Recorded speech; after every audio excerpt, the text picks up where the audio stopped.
Van még valami vihartalat? Nagyon szépen köszönöm a lehetőséget, hogy szia, anya.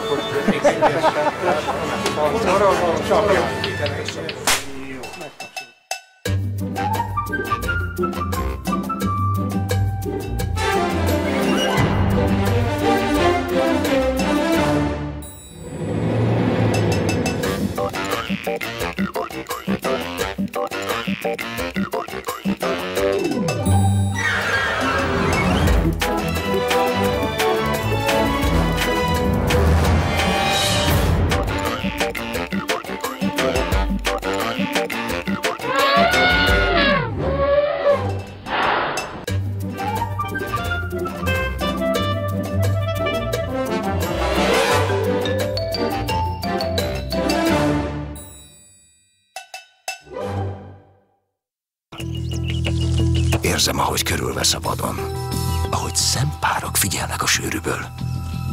De nem vagyok egyedül. A kis kamera jó útitárs. Odafigyel arra, amit mondok neki. Megértően hallgat, és ha a nagyvaddal hoz össze a sors, tudni fogja a dolgát. Természetfilmes abban a szerencsés helyzetben van, hogy lehetősége van mindent kipróbálni. Az operatőrnek az a dolga, hogy bekeretezze a természetnek egy darabját. Repülhet, hajón utazhat, búvárkodhat, sarki körülmények között élhet, és mondjuk barlangázhat is, hiszen mindenhol van mit filmezni, mindenhol ott az élet. Ahhoz, hogy egy jó felvételt sikerüljön összehozni, ahhoz nagyon-nagyon kitartónak és szívósnak kell lenni. Nagyon sokszor az emberi határokat feszegeti, az emberi képességünk határait. Ki kell menni, kint kell lenni, napokat, akár heteket is az adott faj megfigyelésével kell eltölteni. Reggel nagyon hideg van, nappal megsül az ember, este megint megfagy. A természet valódi arcát kell szerintem bemutatni. Természetfilmes számára tulajdonképpen az egyik legnagyobb kihívás, hogy a felszereléseit hogyan juttass el az autótól az élőhelyhez, vagy ahhoz a helyhez, ahova tart. Ez egy síkterepen még egyszerűbben megy, de mondjuk egy hegyi környezeten, ahol sziklákat kell megmászni, csúcsokon kell áthaladni, vagy éppen gleccserek mellett kell fölcaplatni, ott az egy nagyon komoly kihívás.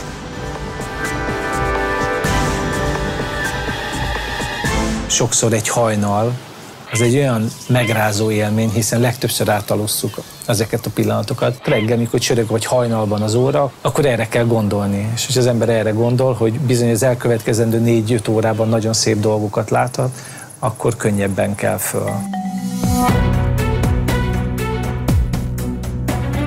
A víz alatti világ az egy ténylegesen egy teljesen idegen közeg, nagyon sok veszélyt rejt. Az idő korlátozottsága miatt nem tudunk napokat vagy hosszú órákat megfigyeléssel tölteni. Minél mélyebben vagyunk, annál kevesebb időt, ezért nagyon meg kell tervezni azt, hogy mit fog az ember csinálni. Előzetesen jól megfigyelve kell megközelíteni az olyan helyeket, ahol konkrétan tudjuk esetleg, hogy a nap melyik időszakában nagyjából pontosan mikor történik valami, ami érdekes lehet a kamera számára. A pörögycápák rendszeresen 50 méter környékén tartózkodtak, ebben a mélységben azzal a felszereléssel, ami nálunk volt, mindössze pár percet tölthettünk. Ez nem egy túl sok idő arra, ha mondjuk ki kell várni, hogy valamilyen állat elkapjon valamit. És ennyi idő alatt elég nehéz volt olyan jeleneteket fölvenni, amilyeneket szerettünk volna. A felszínen ez lényegesen könnyen, mert ott akár napokat is el lehet így tölteni, hát itt sajnos nem.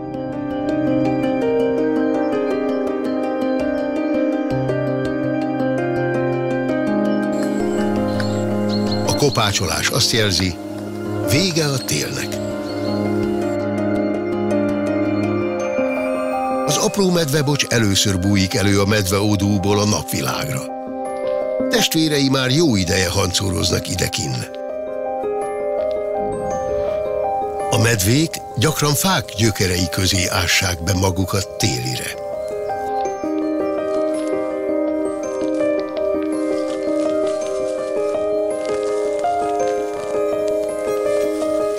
Hiába a legkarizmatikusabbak az emlős állatok, valószínűleg a legidőigényesebb az ő filmezésük, pont azért, mert megtanulták, hogy az embertől félni kell. Nagyon nehéz az emlősökkel dolgozni, hiszen ha tényleg a vadonban az ember jó akciókat, jó pillanatokat akar elcsípni, akkor ez nem olyan, mint az afrikai szavanna. Vége a hőskornak. Nincs olyan, hogy mi terepjáróval megyünk végeláthatatlan szavannákon át, és aztán utána teleobjektívvel lefilmezzük az érintetlen vadvilágot. És Európa azért egy nagyon civilizált terület, minden tekintetben, a vadvilág tekintetében is. Ugye mindenkinek az álma az az, hogy igazi vadon élő, érintetlen környezetben filmezzen ilyen állatokat. Ez ha sikerül is, akkor jön a következő kihívás, hogy az állat az nem fog természetesen viselkedni az ember közelében. Egy természetfilmesnek nagyon jól kell alkalmazkodni a környezetéhez és az állat viselkedéséhez. Nagyon sokat kint kell ülni a természetbe, ott kell lenni a vadonban, és minden technikát magaddal kell vinni az esetőségekre felkészülve. Ezekhez az állatokhoz nem lehet túl közel férkőzni, vagy lessátort használ az ember, vagy valamilyen módon álcázza, de nagyon-nagyon óvatosnak kell lenni. Kell ismerni a fajt nagyon. Ha nem ismerik a fajt, egyedül ne tartózkodjunk a közelében, mert ha baj van, akkor nincs segítségünk. Nagyon ismerni kell a Kárpát-medencei vadvilágot ahhoz, hogy az ember ezeket a pillanatokat elvesse. A természetes viselkedés talán az a legfontosabb, hogy úgy lássuk az állatot, hogy ő ne tudja azt, hogy mi ott vagyunk, ne tartson tőlünk.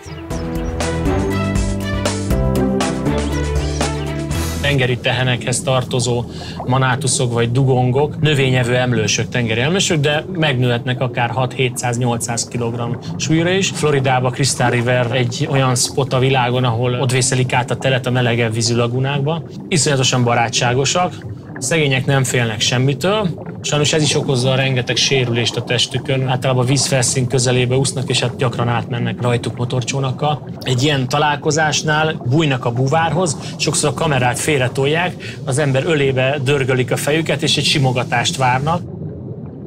Például itt vannak a bonobók, és azt gondolhatnánk, hogy tényleg őket aztán a leges-leges legnehezebb filmezni. A bonobók a kongói esőerdőben élnek, ami a legdúsabb esőerdő a Kongó-medencén belül.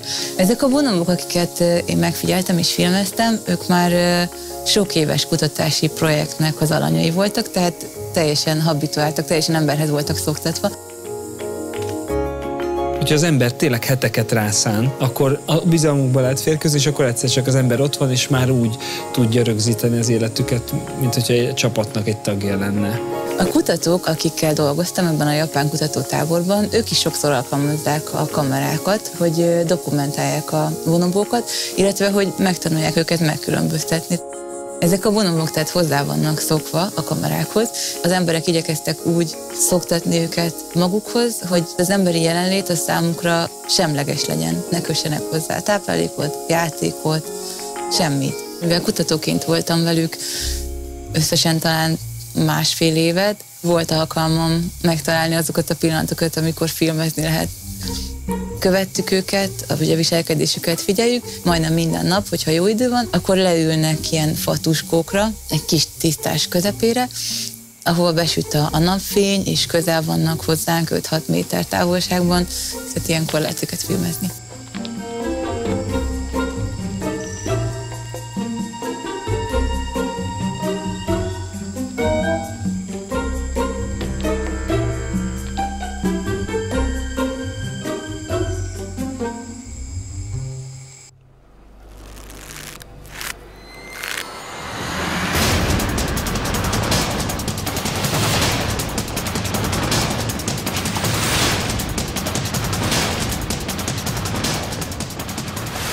Csak úgy repkednek a kemény mínuszok, a kócsagok mégsem gyengültek le.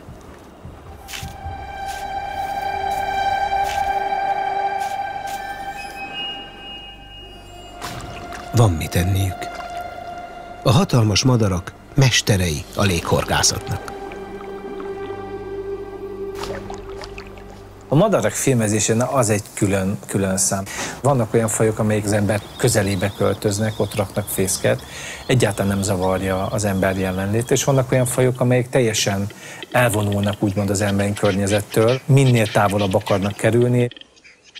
A madarak egyébként ugyanolyanok egy kicsit, mint az emlősök. Megvan ugyanúgy a napi beosztásuk, a napi ciklusuk, mikor mennek táplálkozni, mikor mennek fürdeni, mikor jönnek vissza a fészekhez. Ha az ember arra is figyel, hogy milyen hangokat adnak ki, akkor lehet tudni, mikor van riasztás, mikor van egy ragadozó a közelben. Ezt az ember megtanulja a terepen, akkor tudja, hogy mi fog következni a következő percekben. Nagy kihívás különböző szituációkban lencse végre kapni a madarat. más párzás, táplálkozás, vadászat. Teleobjektívvel messziről, lessátorból is pontosan meg lehet határozni, hogy hova fog beszállni az állat. Azt hiszem, a faj érzékenységétől függ a forgatás nehézsége. A parlagi sas egy fokozottan védett állat. Nagyon óvatosnak kell lenni, mert a fészeképítési időszakban ők rendkívül érzékenyek az emberi zavarásra. Nagyon-nagyon sok időt kell eltölteni az embernek a természetben ahhoz, egy faj megfigyelésével, hogy az adott szituációt föl tudja venni. Világosodás előtt be kell ülni a lesbe, és sötétedés után kell kimenni onnan. Ez a les, ez kb. 160 centi magas, 2,5 méter széles. Egész nap nem történt semmi, tehát sast körülbelül 3-szor láttunk.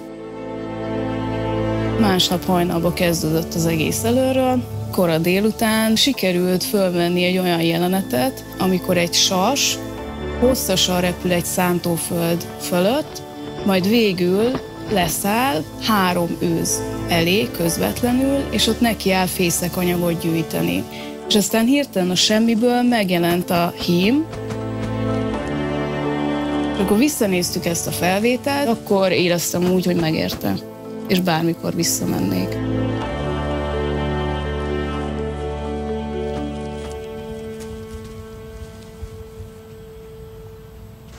Vízirigóról forgattunk Erdélyben, a Körösök vidékén. Mondjuk úgy cukimadárral van dolgunk, egy rigófélével, amelyik azon kívül, hogy gyönyörűen tud repülni, nagyon szép a tollazata, hatalmasakat ugrik fejest a vízbe, és a víz alatt is lehet azt mondani, hogy repül, úgy úszik, mintha repülne. Nem csak azt kellett megfigyelni, hogy hova száll le, hol a fészke, hanem azt is meg kellett figyelni, hogy általában hol vadászik a víz alatt, vagy legalábbis hol gyűjtöget a víz alatt, hol fog beugrani, és hogy ezt víz alatt hogy lehet fölvenni, és hogy mennyire fogja megszokni a kamerát, hogyha víz alá beteszünk egyet, mi onnan, hogy látjuk a képet. A legjobb megoldásnak egy nagyon egyszerű, olcsó GoPro kamera bizonyult. A GoPro egy pici kis kamera, amelyik víz alatt is tud forgatni. És fantasztikus képeket csinált arról a vízirigóról, ami lebukott a víz alá vadászni, és többször is elúszott a kameránk előtt. A madarak olyan gyorsan mozognak sokszor, hogy nagyon kevés az, amit az ember szabad szemmel érzékel. De a mai eszközök, az új kamerák nagy sebességgel tudnak filmezni, lehetőséget adnak arra, hogy a néző meglássa azt, hogy repül egy madár, hogy teszi a szárnyát, hogy csap bele a vízbe, hogy veszekednek vagy verekednek egymással. Ha ezeket a kamerákat használjuk, akkor nagyon-nagyon látványos pillanatoknak lehetünk szemtanúi.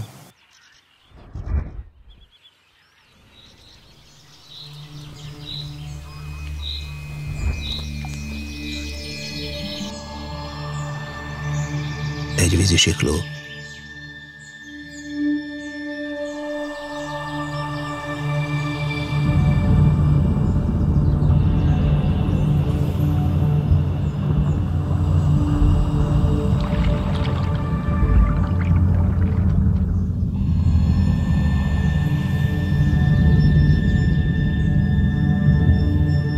Első ránézésre ez túl nagy falat.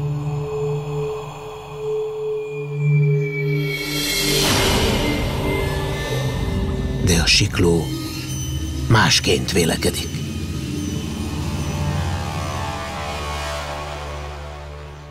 Az emberek azt gondolják, hogy a legnehezebb mondjuk egy nagy testű emlőst lefilmezni, vagy éppen egy rejtőzködő madarat. Ez lehet, hogy igaz, de a hüllők és a kétéltőek filmezése nagyon nagy türelmet igényel. Egy vipera nagyon közelről, hát ijesztő. A hüllők és a kétéltőek egyáltalán nem kiszámíthatóak. Nem tudod a napi ritmusát. Mert néha napokig tart, hogy tudjunk megcsinálni egy felvételt. Nagyon sokszor akár órákig meg sem mozdulnak, csak mondjuk sütkéreznek. Kiszámítani azt, hogy melyik pillanatban mit fog csinálni, hát ez bizony tényleg türelmet igénylő feladat. Kivárni egy-egy természetes viselkedést, nem egy menekülést, a hüllőknél szinte lehetetlen. A művi úton történő természetfilmezés sok esetben jobb, mert ugye olcsóbb, könnyebben kivitelezhető. Ezért igazából a természetfilmes legtöbbször terráriumot szokott használni, vagy megépíti azt a terepasztalt, vagy az adott helyszínen esetleg lekerít részeket, és nagyon hosszan, nagyon sokáig próbálja őket filmezni. Volt egy olyan jelenet az Insequence nevű természetfilmben, hogy egy gekkó elkap egy tücsköt. Ezt úgy oldottam meg, hogy felépítettem egy ilyen 1x1 méteres makettet, hoztam homokot, szépen elrendeztem, hogy úgy nézzen ki, mint a sivatagban lennék, tettem bele egy-két száraz növényt, és fogtam az egyik ismerősömnek a gekkóját, és egy tücsköt. Több esetben meg tudtam fogni a gekkót, visszatenni, megvárni, hogy akkor ez történjen. Utána megette az egyik tücsköt, akkor kicserélni egy másik tücsökre, mert pont nem volt meg az a jelenet. Így egy 2 óra alatt fel tudtam venni azt a jelenetet. Így filmeztük le a Rákosi Viperát, egy Vipera élete című filmben. Azért volt nagyon nehéz ezt a filmet megcsinálni, mert minél közelebb kerültem a kígyóhoz a kamerával, annál ijesztőbb lett. Éppen ilyen hatalmas nagy üvegfalakat tettünk le, hogy a kamera ne lássa, a kamera távolra is láthasson az élőhelyen, viszont az állat ne tudjon elmenni. Úgy néz ki a felvétel, mint hogyha természetes körülmények között lenne, mivel a 2 üvegfalat ugye nem látja a kamera. Ezeket a nagy üvegfalakat elhelyeztük, és egészen a föld felszínén fekve filmeztük őket. Fel tudjuk az egész filmet úgy venni, hogy több kamera állásból, többszögből, amit egy normál szituációban csak akkor tudnánk, ha egyszerre 4-5 operatőr dolgozna ugyanazon a felvételen. Ugyan a hüllők alapvetően nagyon lassúak, abban az értelemben, hogy ki kell várni a pillanatot, de maga a mozgásuk nagyon gyors lehet. Egy vadászat az rendkívül gyors pillanat. Erre viszont olyan kamerát használunk, ami nagy sebességű, és akkor ugye azokat a pillanatokat lehet elkapni, ahogy mondjuk egy tücsköt elrabol a Rákosi Vipera. Feltettük egy ilyen sínre a kamerarendszert, hogyha a kígyó ide csúszik, akkor gyorsan át tudjunk állni ide, hogy ne kelljen az egész állványt áttenni. Tudok a térben gyorsan mozogni egyik oldalról, másik oldalra, és akkor, hogyha akarok például a hátam mögül csinálni egy felvételt, akkor azt megcsinálom fixen, tehát gyorsan átmegyek a másik oldalra, ott is megcsinálom fixen.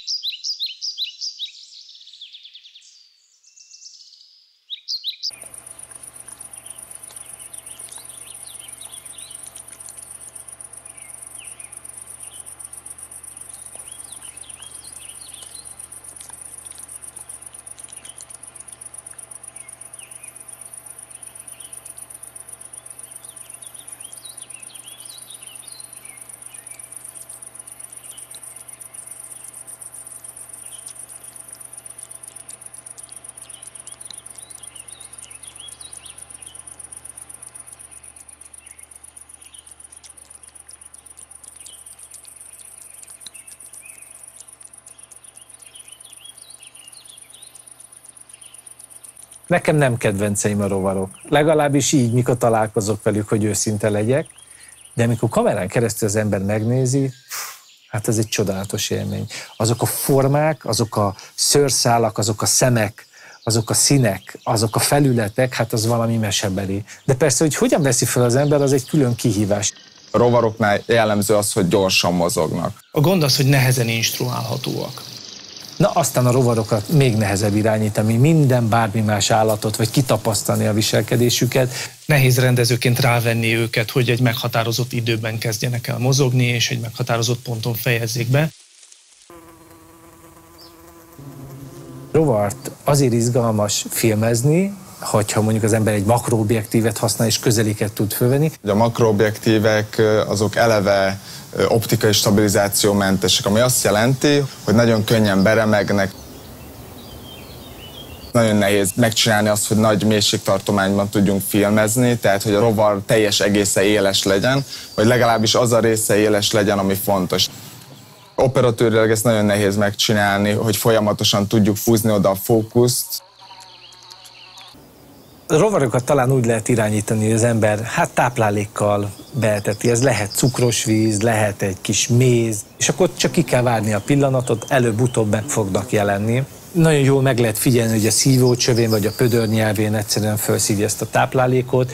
Ilyenkor könnyű filmezni őket, hiszen a táplálékhoz jutnak, akkor nem fognak ők gyorsan elrohanni. De lehet például nagyon izgalmas, mondjuk egy barlangban bent, ahol télire beköltöznek a lepkék, és a pára kicsapódik a szárnyukon, a felületeken, a szőrszálaikon. Egy kövön vagy magán a földön sokkal könnyebb természetes módon lefilmezni, mint például azokat, amik levelen vannak, vagy olyan növényeken, amik mozognak, és egy ilyen kis levélmozgás az ekkorának tűnik, és igazából használhatatlan a felvétel. A repülő rovaroknál egyetlen módja van, például repülés közben, hogy lefilmezzük úgy, hogy az hasznos is legyen, amikor lassított felvétellel készítjük, mert ott elég az 1 vagy fél másodperc is, amikor megtörténik az esemény, és az ki van hosszabbítva, viszont ha ezt normál sebességben látjuk, akkor csak ennyit látunk a felvételen. Amikor csak tiszavirág rajzást filmeztünk, akkor ugye nem kellett azzal számolnunk, hogy sötétben hogyan filmezi le az ember.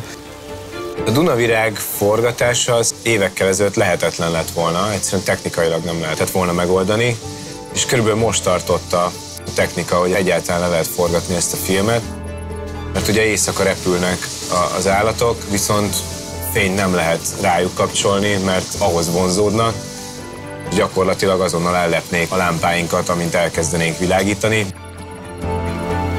Meg kellett várni ezzel a filmmel azt, hogy megjelenjenek olyan érzékeny kamerák, amikkel lehet gyakorlatilag sötétben forgatni ezeket az állatokat. A forgatások megszervezése nagyon nehéz volt, hiszen ez alig pár este évente, amit viszont nem lehet előre pontosan tudni, hogy mikor van. Az egész stábnak készenlétben kellett lennie heteken keresztül.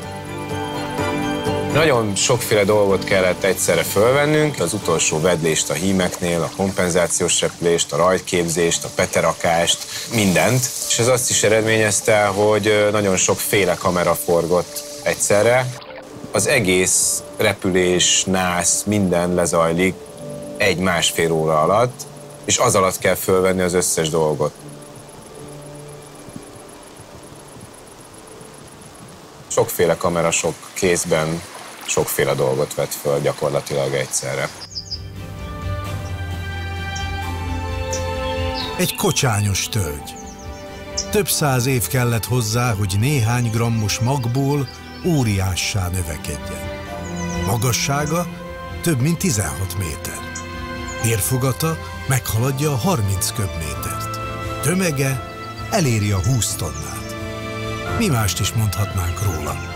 Ez a fa aztán tényleg nagy.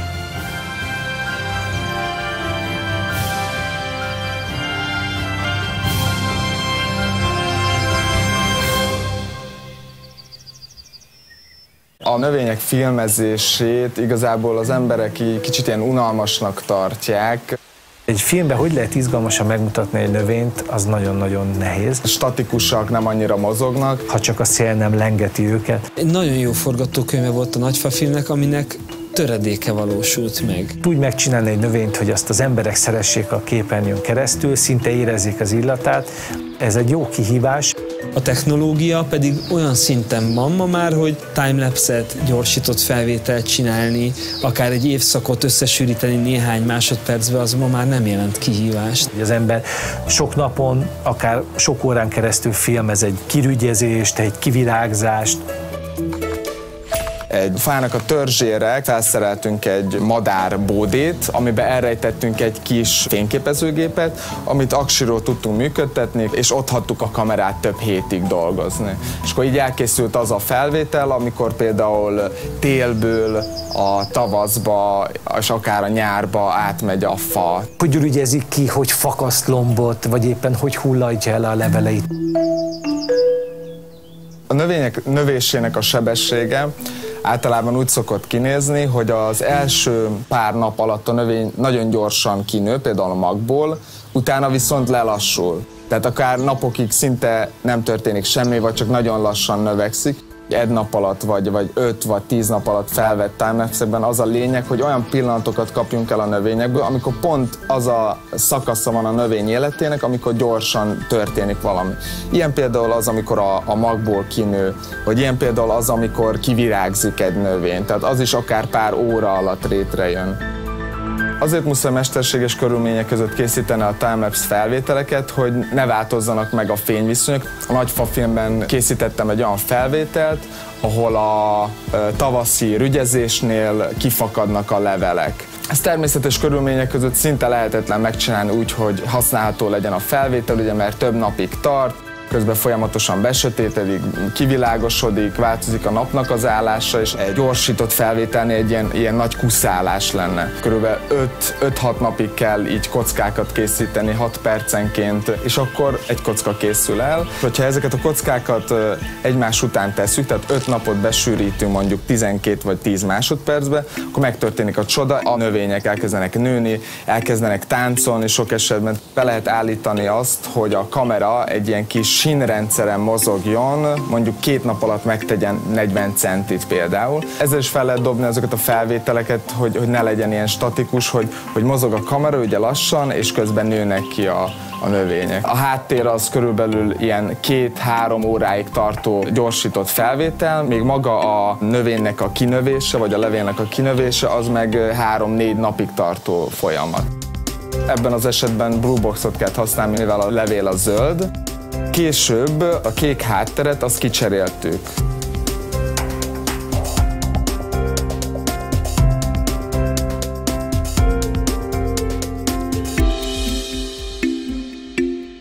Eső volt, szél volt és villámok. De volt velünk egy olyan kamera, ami képes volt lassításra. Ilyen körülmények között mászott fel a Tisza Balázs úgy kötelekkel a fának a tetejére, hogy szerintem 10 emberből 9 ezt nem csinálta volna utána, mégis megszerezte azokat a felvételeket, amikor a lombok között a mesebelien hullanak azok a cseppek, és ugye az egész lombkorona mozgásban van.